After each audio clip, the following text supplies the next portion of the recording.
Salut la machine! Toujours au top? 7e vidéo de la série Terre pour le collège.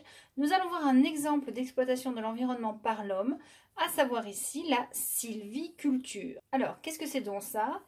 Culture, on cultive. Sylvie, ça vient de Sylvia, qui veut dire forêt en latin. Donc, la culture du bois. Vous êtes prêts? C'est parti!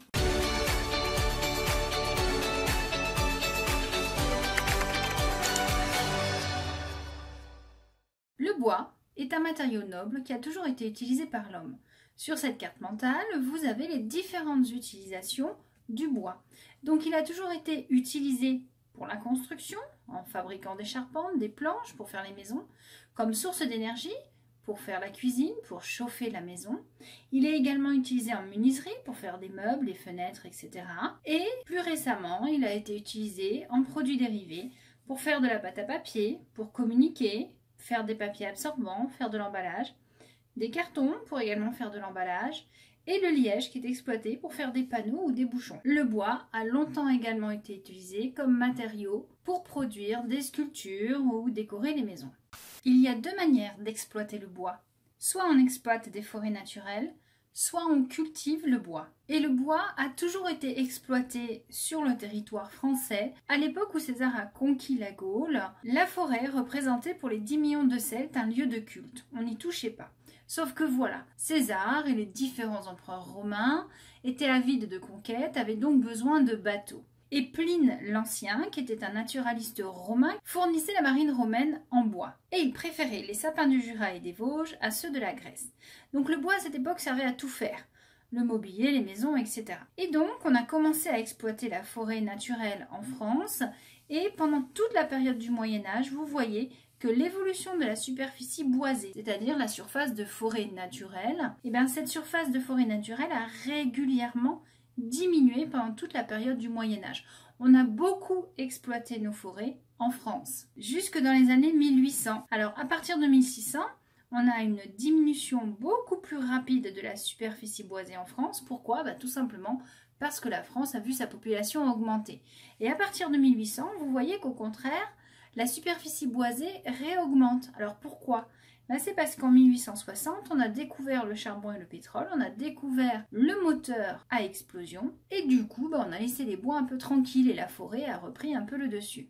Vous avez ici deux cartes qui vous montrent en vert la superficie occupée par les forêts en Europe et vous voyez qu'entre le XIe siècle et le XIVe siècle, la surface occupée par les forêts a nettement diminué. Aujourd'hui, grâce aux satellites, on peut avoir des images nettes et précises de la position des forêts qui restent. Allez, je vous emmène sur un site qui s'appelle Géoportail. Nous sommes ici sur le site de Géoportail. J'ai tapé dans la barre de recherche le lieu d'une petite ville à côté de chez moi et j'ai dézoomé. Donc là, j'ai une vue satellite. Je repère très bien le fleuve de mon secteur et je repère très bien les différents champs. Et ici, en vert, je vois la forêt. Alors, je vais zoomer un petit peu. Voilà, qu'est-ce que je vois concernant les bordures de la forêt? Elles sont géométriques, c'est-à-dire qu'en fait, ce n'est pas une bordure naturelle. Là, l'homme est intervenu. L'homme a découpé géométriquement la forêt. Et parfois, il en a laissé un petit bout. Donc on devine très bien ici qu'il y a eu un morcellement de la forêt, c'est-à-dire qu'on l'a coupé en morceaux. Regardez, ici j'ai un bout, là j'ai un bout qui a été creusé, j'ai un autre bout, j'ai un bout là, un bout là, un bout là. On peut aisément deviner qu'au départ, toute cette zone était une seule et même grande forêt qui aujourd'hui est découpée en morceaux puisqu'elle a été exploitée pour produire maintenant des champs. Ce qui est intéressant, c'est que ce paysage ressemble à ça depuis environ le Moyen-Âge. Si on superpose les cartes dites de Cassini, là j'ai préouvert la carte de Cassini et les photographies aériennes.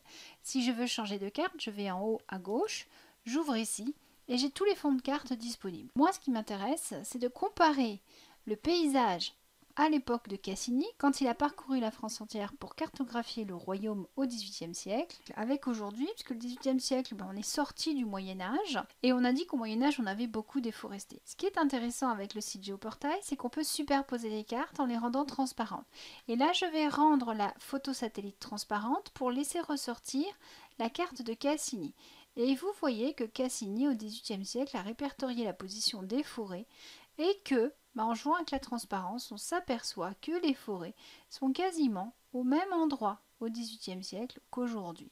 Donc c'est bien au Moyen-Âge que les forêts ont été exploitées, rasées pour donner des surfaces agricoles.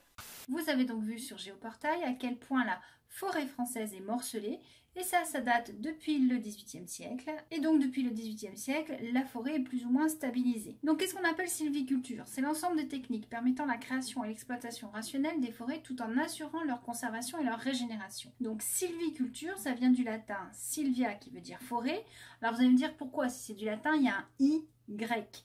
Parce que je vous rappelle que la langue française est un mélange de grec et de latin, et donc sylvia en latin ça s'écrit S-I-L-V-I-A, et puis en grec il y a le Y. Bon, c'est une origine primaire latine, le Y a été rajouté après par mélange avec la culture grecque. Donc un exemple de sylviculture bien connu dans nos régions, c'est la culture du peuplier.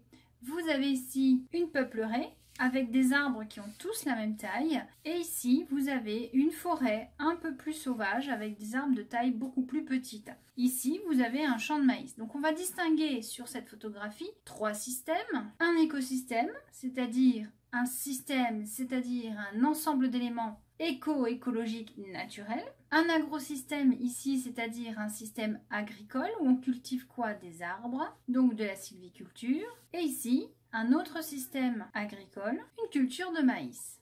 Donc aujourd'hui, quand on se balade en France, on voit souvent ce genre de paysage, c'est-à-dire des champs, des peupleraies, c'est-à-dire des cultures d'arbres, et puis de temps en temps, un petit bosquet avec des arbres d'espèces différentes, de tailles différentes. C'est un reste de forêt. À force de grignoter la forêt pour faire des champs, et des fois on en oublie des tout petits bouts de forêt coincés entre les champs. Donc je vous l'ai dit, depuis le XVIIIe siècle, depuis l'apparition de la sylviculture, les forêts naturelles sont un peu plus tranquilles et on peut, en comparant les cartes de 1850 et de 2012, constater que la forêt a repris du territoire et s'est fortement développée. On va notamment penser à la région de Bordeaux, avec les Landes, les pins maritimes. On va penser également à la région du Massif central qui s'est bien développée. Bref, globalement, vous voyez que partout, nous avons une surface de forêt beaucoup plus importante que dans les années 1800. Donc la forêt a repris du poil de la bête. Pourquoi? Parce que je vous l'ai dit, on a découvert les énergies fossiles, donc on a moins utilisé le bois comme ressource énergétique. Alors voici un exemple de sylviculture très connue en Bourgogne. C'est la culture du sapin Douglas dans le Morvan. Vous voyez que les arbres sont plantés régulièrement, ils ont tous le même diamètre, la même taille. Donc ils ont tous été plantés en même temps, ils ont le même âge. Sur ces terres du Morvan assez froides, le Douglas se plaît bien et cette sylviculture a fortement été développée à la fin du 19e siècle, début 20e siècle. Elle permettait de fournir du bois de chauffage pour la ville de Paris. La difficulté, c'est que c'est une monoculture, c'est-à-dire qu'on ne cultive qu'une seule espèce. On a fait le choix du sapin Douglas. Pourquoi on a fait ce choix? Eh bien tout simplement parce que le Douglas pousse plus vite que le chêne. Je m'explique. Quand on coupe un arbre, on peut observer la section du tronc qui est plus ou moins circulaire. On va pouvoir compter ce qu'on appelle les cernes de croissance. Donc ici, bien sûr, j'ai pas un tronc, j'ai une branche. Et là, je peux compter que ma branche, elle a 1, 2, 3, 4, 5, 6, 7, 8 ans. Il y a l'écorce qui ne compte pas puisque c'est du bois de l'année en cours. Donc là, j'ai une branche qui a 8 ans. Donc en comptant les cernes de croissance de 2 grumes, c'est-à-dire ce qu'on appelle une grume, c'est un tronc d'arbre qui a été coupé et nettoyé. Eh bien, si on compte les cernes de croissance pour un chêne de 80 cm, je vais trouver 123 cernes. Sur un Douglas de 80 cm de diamètre, je vais trouver 90 cernes. Ce qui veut dire que pour obtenir un tronc de même diamètre, il va me falloir 123 ans avec du chêne et seulement 90 ans avec un Douglas. Cela signifie que le Douglas pousse beaucoup plus vite, produit plus vite du bois que le chêne. Il est donc beaucoup plus rentable. Alors rentable dans le temps, parce que la croissance est rapide. On va attendre en général 40 ans, on coupe, on vend et on replante. Par contre, si on est beaucoup plus patient, le chêne rapporte beaucoup plus. Car pour des grumes de 80 cm de diamètre, le chêne va rapporter 200 à 400 € du mètre cube, alors que le Douglas ne va rapporter que 80 € du mètre cube. Donc vous allez me dire, c'est pas si mal que ça de faire de la monoculture de bois, puisque finalement ça rapporte de l'argent, et puis finalement on plante des arbres, et puis finalement ça fait de l'oxygène, ça nettoie l'air, etc. Oui, sauf que, regardez le sol. Que voyez-vous? Un petit peu d'herbe là, pourquoi? Parce que c'est le passage du tracteur, mais sinon sous les arbres, il n'y a rien. Il n'y a que des branches et des aiguilles de sapin. Voilà une forêt naturelle, et là qu'est-ce qu'on observe? Des arbres de tailles différentes, donc d'âges différents, des hauteurs irrégulières, puisqu'ils ont des âges différents, de l'herbe, des petites plantes, des petites fleurs, et bien sûr tous les animaux qui vont avec. Bon, je n'ai pas été les chercher, mais vous vous doutez bien qu'ils sont là. Donc on a déjà tout de suite un premier impact. Si on fait de la monoculture, on a tout de suite un impact sur la biodiversité, c'est-à-dire qu'il y a plein d'espèces végétales qui disparaissent. Et si il y a de ces petites espèces végétales qui disparaissent, les buissons, les arbres, etc., bah, toutes les petites bêtes qui vivent dedans, elles disparaissent aussi. Parce que là, elles n'ont rien, elles n'ont pas d'abri, elles n'ont rien à manger. Ensuite, l'exploitation a un impact direct sur le sol. Je m'explique. Quand on va récolter les arbres, qu'est-ce qui va se passer? On va faire ce qu'on appelle une coupe à blanc. Ben oui, tous les arbres nous intéressent, ils ont le même âge. Donc on va tout couper, donc il ne va plus rien rester. Et pour sortir les grumes de la forêt, c'est-à-dire les troncs qui ont été nettoyés, sur lesquels il n'y a plus de branches, on va utiliser de gros tracteurs. C'est ce qu'on appelle l'étape du débardage. Le débardage, c'est quand on évacue les grumes de la forêt. Les grumes vont ensuite être stockés sur le bord de la route, c'est ce qu'on appelle la zone du chargeoir. Ensuite, le grumier, c'est-à-dire un grand camion avec une grue et une grosse pince, vient chercher les grumes qui sont sur le bord de la forêt pour les charger sur le camion et va ensuite les transporter dans une usine de transformation, une scierie qui va scier en faisant des planches, du parquet, tout ce que vous voulez. Donc toute cette exploitation nécessite de gros engins et ces engins vont défoncer le sol. Il n'y a pas d'autre mot. Regardez les ornières qui restent après le passage des débardeurs. Il ne reste quasiment plus rien. Il n'y a plus d'arbres. Et toutes les petites bêtes qui vivent là, comme les fourmis par exemple, elles vont disparaître. Vous avez ici une fourmilière qui se trouve dans une forêt de Douglas. On se dit super, il y a des fourmis. Bon, nous, ça nous embête les fourmis en été.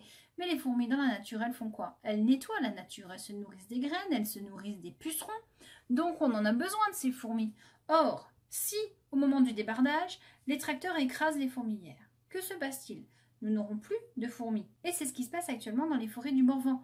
Les fourmis sont en voie de disparition. La difficulté, c'est que les fourmis se nourrissent principalement des pucerons. Donc, actuellement, comme il manque de fourmis dans le Morvan, les pucerons pullulent, on se retrouve avec des Douglas entièrement couverts de pucerons. Je vous rappelle que le puceron, il pique quand même l'arbre pour boire sa sève. Et qu'est-ce qui se passe? Quel est le prédateur naturel qui vient après la fourmi pour manger les pucerons? C'est la guêpe. Donc actuellement dans le Morvan, nous sommes envahis de guêpes.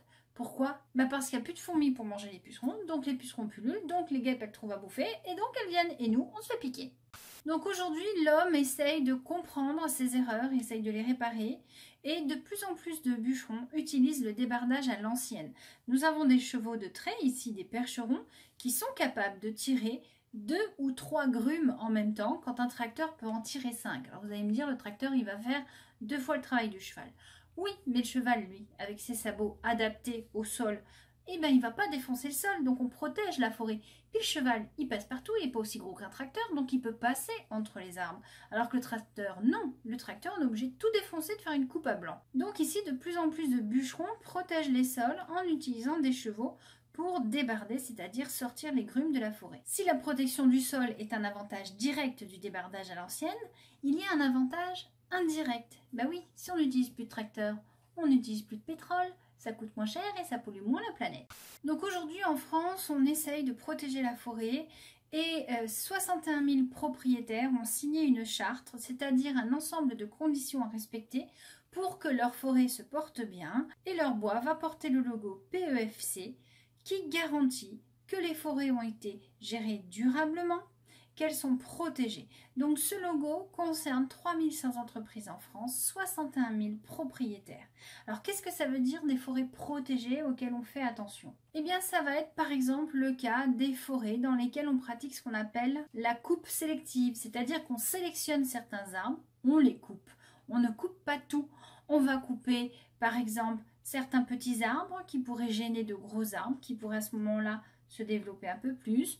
On pourrait couper les arbres qui sont un petit peu malades, ceux qui ne sont pas bien droits. Ça va dépendre des besoins de la scierie. Si la scierie a besoin de bois pour faire par exemple des petites bûchettes de chauffage, et ben on va les couper les arbres qui sont tordus, on va laisser ceux qui sont bien droits pour les couper plus tard pour faire des planches, etc. Ce sont des forêts dans lesquelles les animaux sont protégés, on évite trop d'insecticides, etc. Donc là, vous avez une image de coupe sélective au Canada. Donc globalement, concernant la culture du bois, il y a plein de choses à faire, mais il y a également plein de choses à faire au niveau de notre consommation et de notre recyclage. Nous sommes capables aujourd'hui de recycler énormément de produits. Le liège, le carton, tout ce qui est en base de papier, d'emballage, etc. On peut les recycler. Vous changez vos fenêtres, ramenez-les à la déchetterie. Le bois va être transformé et réutilisé, y compris les meubles, les objets en bois. Tout peut être recyclable, y compris ça. La seule partie qui n'est pas recyclable, c'est celle-là.